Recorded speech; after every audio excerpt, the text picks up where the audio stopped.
Hello students, in the last class we have completed some of the important concept regarding with the bond parameters like bond length, bond angle, that is lattice enthalpy. Along with we have seen the bond dissociation enthalpy and resonance structure. So resonance is nothing but the delocalization of electrons, or you can also call it as the shifting of double bond. So which I have explained by taking the examples of different molecules.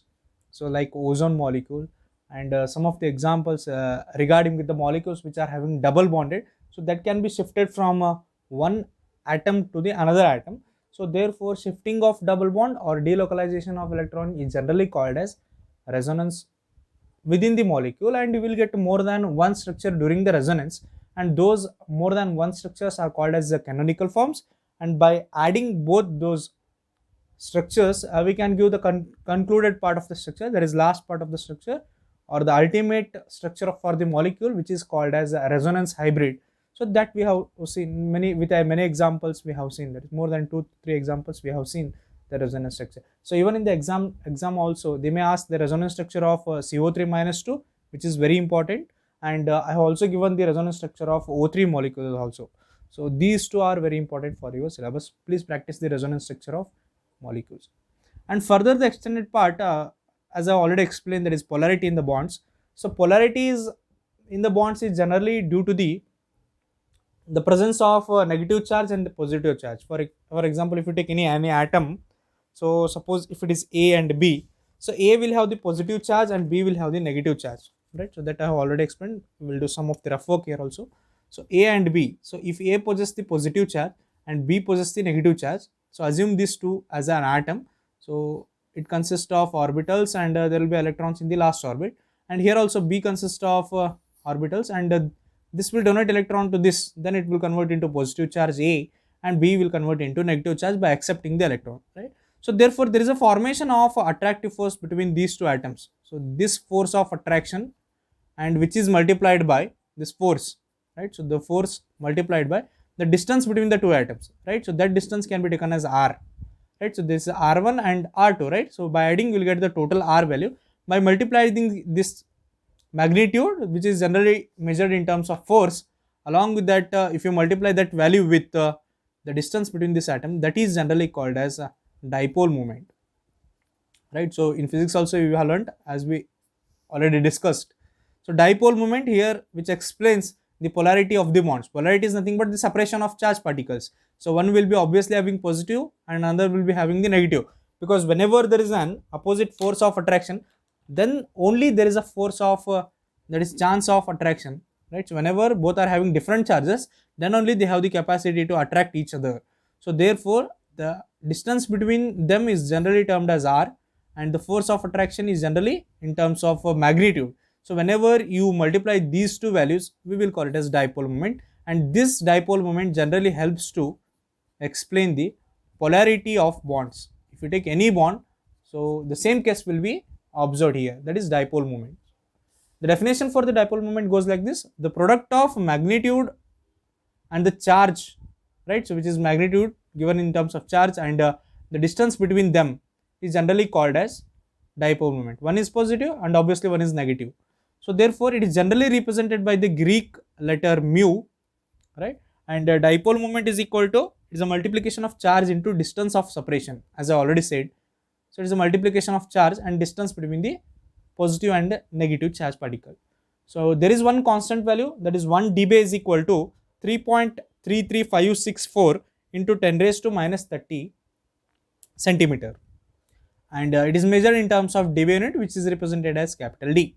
So dipole moment is a vector quantity. This term is very important, because if you take hydrogen fluoride, here I can say, similarly here also I can say the electrons are moving from point A to B or atom A to B, right? So therefore there is a particular direction of movement of electron from A to B, from A to B, since it is having the magnitude also, right? And also it is having the direction of the movement of molecules. Since it is having both values, it is called as a vector quantity, right? So we know what is scalar and vector. Scalar is only having the magnitudes but is no direction.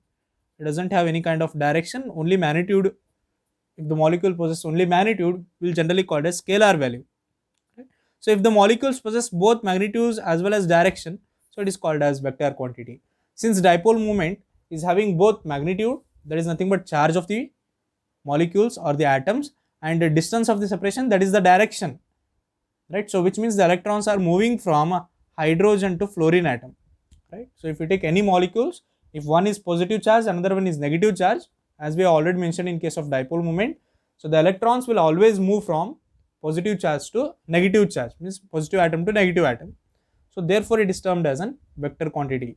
If in any case they may ask the question, why dipole moment is a vector quantity? Because dipole moment possesses both magnitude as well as direction of the movement or transfer of the electron from one atom to another atom. So there, hence it is called as vector quantity.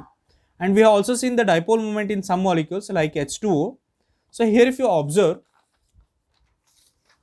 generally when it is in the vector quantity, so if there are two vectors, that is x and y, so we can give the resultant vector, that is z, right? So if there are two vectors x and y, the resultant vector can be given as z. So here if you take the water molecule, right, so the structure of water molecule can be given as oxygen bonded with hydrogen, and it is bonded with one more hydrogen atom. Here one thing we have to observe, that is, so whenever there is a transfer of electron from a positive charge to negative charge, the electron will move from hydrogen to oxygen, and the net or the resultant dipole moment will be in the direction of oxygen. The net or resultant dipole moment will be in the direction of oxygen, right? So therefore the exact value of this dipole moment is 1.85 d, right? So whenever you calculate experimentally, the mu is equal to 1.85 dB units, right? So therefore the total magnetic, that is total dipole moment in case of water molecule is 1.85 d. Why we got 1.85 d? Because this hydrogen gives electrons to the oxygen, and this is the direction of movement of electron, and this hydrogen also donates electron to the oxygen, and this is also a direction of movement of electron, and this is the conclusion part, that is the resultant. So this value, right? So that is the resultant value. So therefore it moves in this direction. So therefore the overall value is mu is equal to 1.85 d. So if you calculate the same dipole moment in case of beryllium difluoride, right? So if you take one more example, that is beryllium difluoride, right? So BeF2. So here Be, that is beryllium, is bonded to fluorine, and here also it is bonded to fluorine. So which means here the electronegative atom is fluorine. So electron will move from beryllium to fluorine in the left hand side also. The electron will move from beryllium to fluorine in the right hand direction also. Here what happens, since the movement of electrons is in the opposite way, both will cancel and the mu value will be 0. Are you getting the difference here? So the most important part is in water molecule, that is in case of H2, what happens, we will get the net or a resultant dipole moment, but here we will not get any net or resultant dipole moment. The reason for this is both are in opposite direction, that can be cancelled each other. So therefore the resultant dipole moment is 0 in case of beryllium difluoride. Similarly, in case of boron trifluoride also, that is BF3, that is boron trifluoride. If you observe, boron is bonded with fluorine, fluorine and fluorine here. Here if you observe, the movement of electron from boron to fluorine in this direction, movement of electron in this direction, and again the movement of electron is in this direction. Since all are having the different direction, the net dipole moment cancels each other. Again here also mu will be equal to 0. Remember, this is very important, right? So these two are special cases or important cases which are having a 0 dipole moment, right? So this can be asked for 2 mark. Why beryllium difluoride and boron trifluoride are having a 0 dipole moment? Reason for that, so these dipole moments in case of beryllium difluoride and boron trifluoride, they cancels each other because all are in the opposite direction. We won't get the resultant dipole moment. We won't get any kind of resultant dipole moment. Hence, it is having the 0 dipole moment in case of boron trifluoride and beryllium difluoride. And here if you observe, in case of NH3 and NF3, that is, there are two molecules. One is NH3, another one is NF3. So in NH3 what happens? The nitrogen is bonded with 3 hydrogen atom, and in second case nitrogen is bonded with 3 fluorine atoms. So here nitrogen is more electronegative than hydrogen, but in this case fluorine is more electronegative than a nitrogen. So therefore in first case what happens? The electron will move from hydrogen to nitrogen. But here in this case what happens? The electrons will move from nitrogen to fluorine, because always the electron will move from low electronegative to high electronegative, right? So and it possesses one lone pair of electron. Nitrogen always possesses one lone pair of electron and 3 bond pairs, right? So here if you observe the direction of movement of electrons from hydrogen to nitrogen, hydrogen to nitrogen, hydrogen to nitrogen, and you will get one resultant value. But in this case what happens? All the 3 bonded electron pair from nitrogen to fluorine are moving from nitrogen towards fluorine, because fluorine is more electronegative when compared to that of nitrogen. So therefore the direction is opposite to that of this molecule, and again you will get the movement of molecules from here in case of lone pair of electron. So therefore the value varies. NH3 is having the dipole moment of 4.90 into 10 raised to minus 30 centimeter, and NF3 is having the 0.80 into 10 raised to minus 30 centimeter. That is the dipole moment in case of NH3. So this one is NH3 molecule and this one is NF3 molecule. Both values are different because here nitrogen is bonded with the electropositive atom, that is hydrogen, then it behaves differently, and whenever it bonded to fluorine it will be converted into NF3. So that is very important in case of NH3 as well as NF3, right? So this can be asked for 2 marks for your annual examination, right? So why there is an difference in the dipole moment in case of NH3 and NF3, or explain the dipole moment in case of NH3 and, right? So you must draw this diagrammatic representation and show the arrow mark.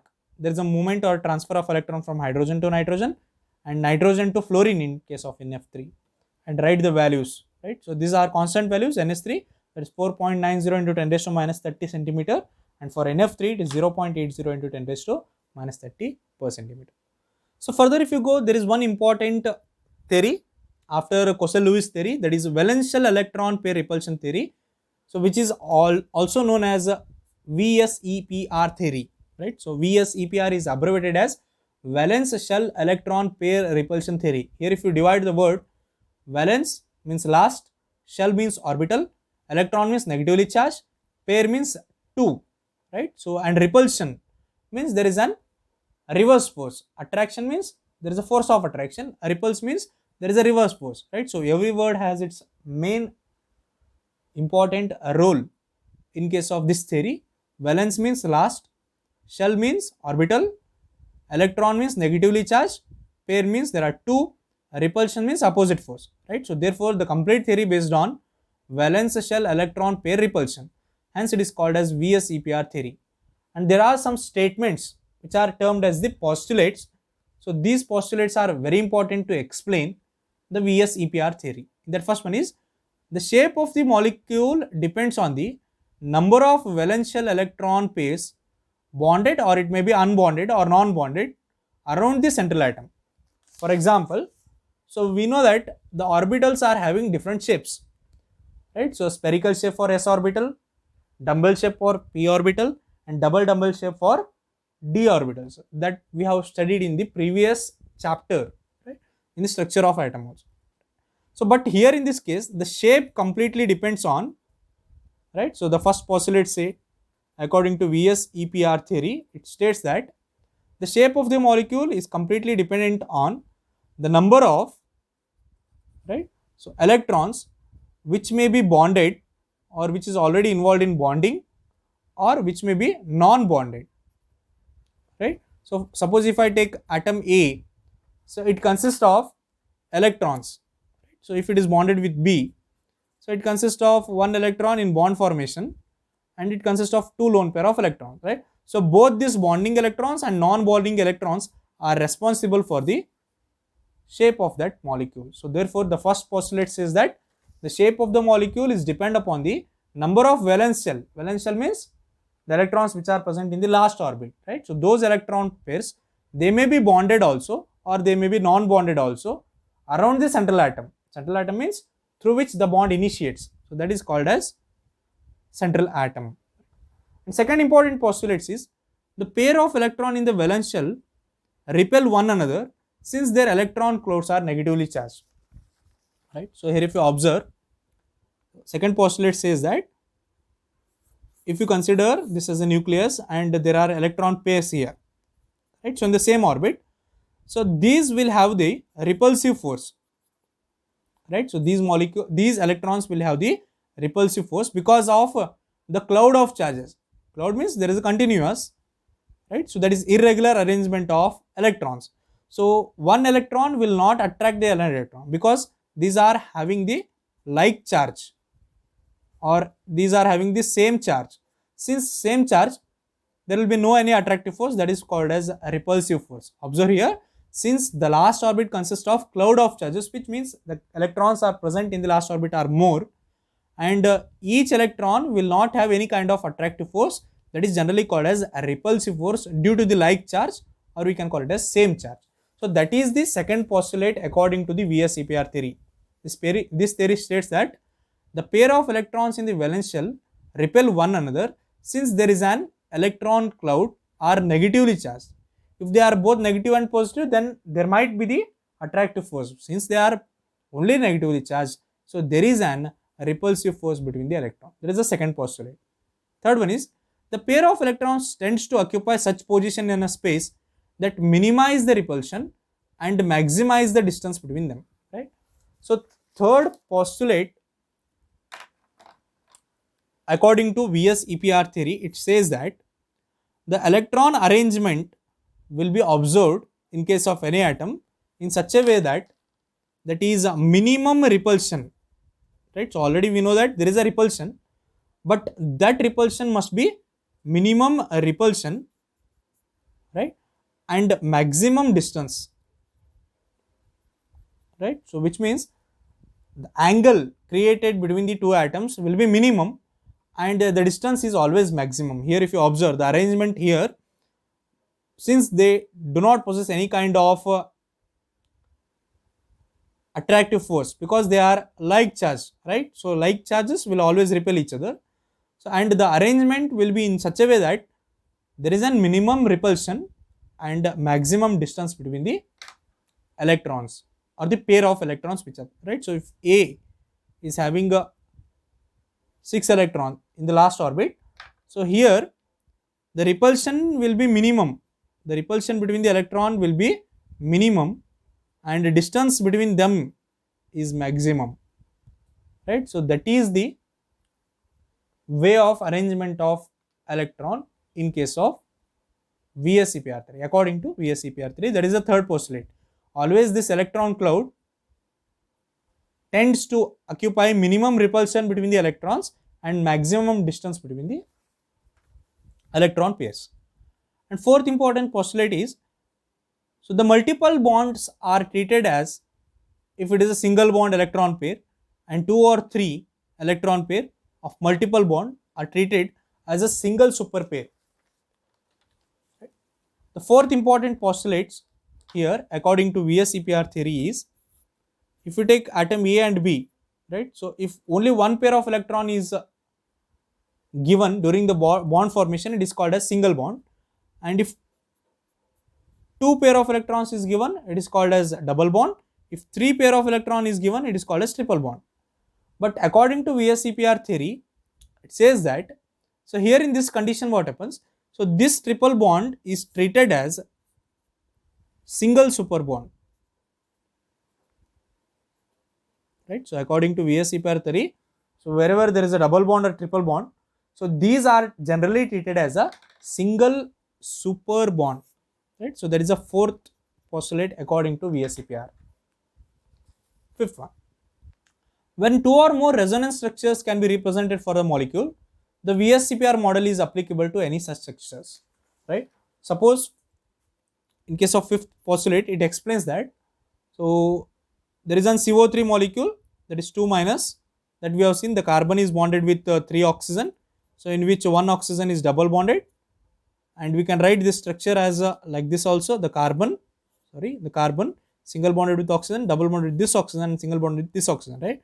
So for first canonical form and second canonical form also, we can explain the VS-EPR theory, that is valence shell electron pair repulsion. So valence shell electron pair repulsion theory can also be explained for any of the canonical forms, which means even in case of resonance structure also we can explain the VS-EPR theory, right? So these are the 5 important postulates of VS-EPR theory. This can be asked for 3 marks also, and sometimes it can be asked for 5 marks also. Very important question. Write the postulates of VS-EPR theory. First one is the number of electrons which are present, right? So here in a valence shell has capability, right? So whether they may be bonded or non-bonded, generally they helps to determine the shape of the molecule. Second one is the pair of electron in the valence shell, they repel one each other, and due to the electron cloud are negatively charged. Since they are like charge, there will be a repulsive force. And third one is, and the arrangement of this electron is mainly on the basis of minimum repulsion and maximum distance between them. Fourth one is the multiple bonds are treated as single super bonds, right? So if one pair of electron is given, it is called a single bond. If two, it is called as double bond. There are 3 pair of electron, it is triple bond.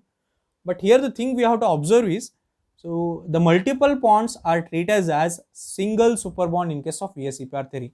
And the last postulate is, whenever 2 or more resonance structures can be explained or represented for the molecule, we can apply the VS-EPR theory for both the molecules also, right? So both the structures can be utilized for the explanation of VS-EPR theory or VS-EPR model.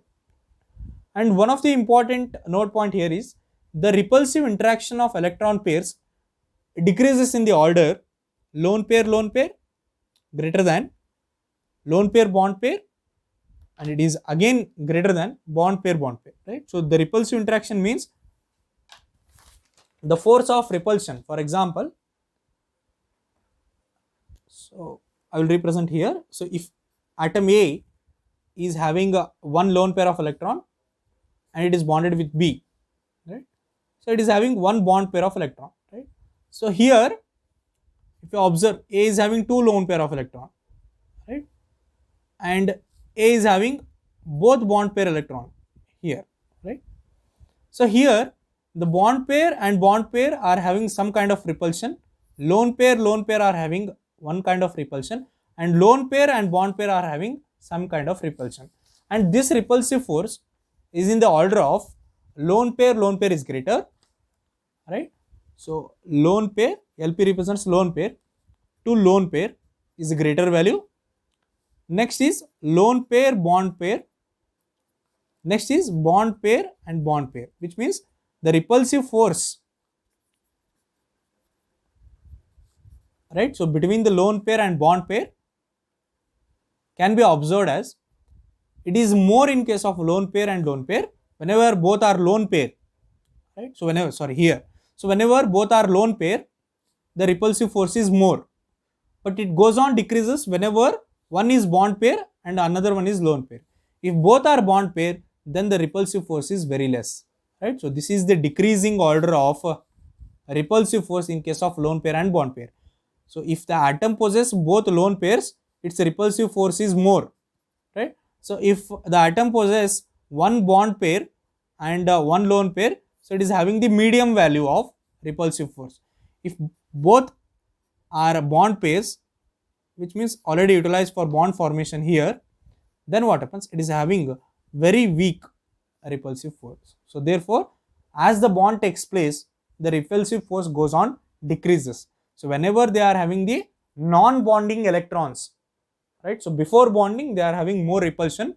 After bonding the repulsion goes on decreases. Therefore, one important note point here is you have to observe the lone pair is having the greater repulsive force compared to lone pair and bond pair, and it is having the low repulsive force when compared to that of bond pair and bond pair. So therefore, bond pair is always having the lowest or weakest repulsive force in an, right? So this is very important. That is valence shell electron pair repulsion theory. So which can be asked for 3 marks also, or which can be asked for 5 marks also.